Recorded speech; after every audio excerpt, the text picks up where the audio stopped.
So I've been saying for the past couple of years that gaming is dying, and it is. I don't know. I don't care what people say. Gaming as a medium is dying. People are saying because let's get the facts here. No, most games now are full of glitches, bugs, microtransactions, and just garbage in general. So the Saints Row game is just a trendy, hippie game. That's what it is. That's all I have to describe it to you. And I wouldn't be surprised this is the next Last of Us Part 2 and the next, of course, Cyberpunk 2077. Well, if you leak stuff about this game, they will copyright strike you because, of course, YouTube will always take the side of the companies. Just like, the companies listed like Game Freak, Capcom, Take-Two Interactive. I don't think it's Take-Two Interactive.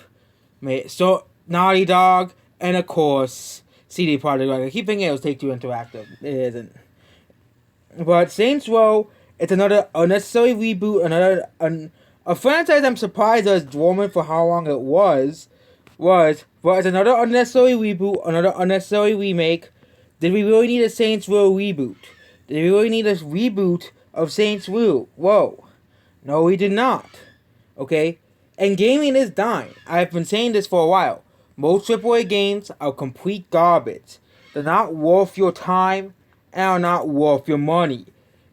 Most of them are glitch-filled, buggy messes that usually get passed in a couple of months, but still have a ton of microtransactions and unfinished games with a lot of useless DLC and a lot of, other unnecessary features.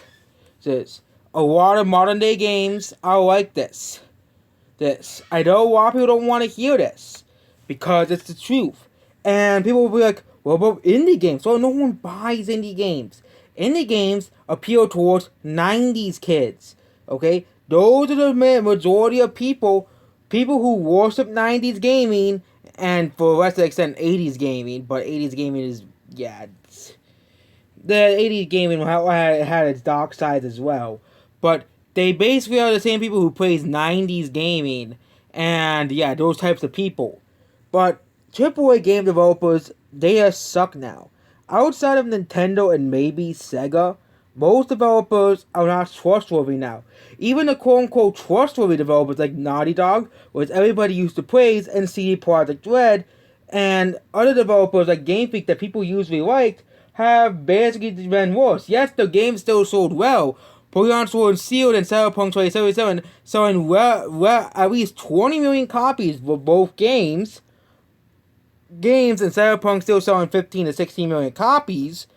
Because in The Last of Us Part 2 still quote-unquote breaking records for PS5 release. But how long will gaming stand until it dies? Okay? Nobody wants to play online-only games anymore. Constant delays of games and basically just developers putting out games that nobody wanted. Sequels that were coming out rushed out. Sequels that were being, instead of rushing out sequels, which they used to do all the time, now they're constantly delaying games. And when the game finally comes out, it becomes one of the most disappointing games of the decade because people get caught in the hype circle. For example, BioWare is an example of this developer. Everybody's like, oh my god, Anthem's gonna be so great, but I said it was gonna be garbage, but no one listened. And, yep, there we go. Saints Row is an example of why gaming as a medium is dying. Yes, you have occasional good games every once in a while, but that's every once in a while. You have to swim your way through the sit to get to the good games. And we're not gonna go over to why the Phantom Menace hates the game, because they hate this game too. But the Phantom Menace hates everything, especially women. Goodbye.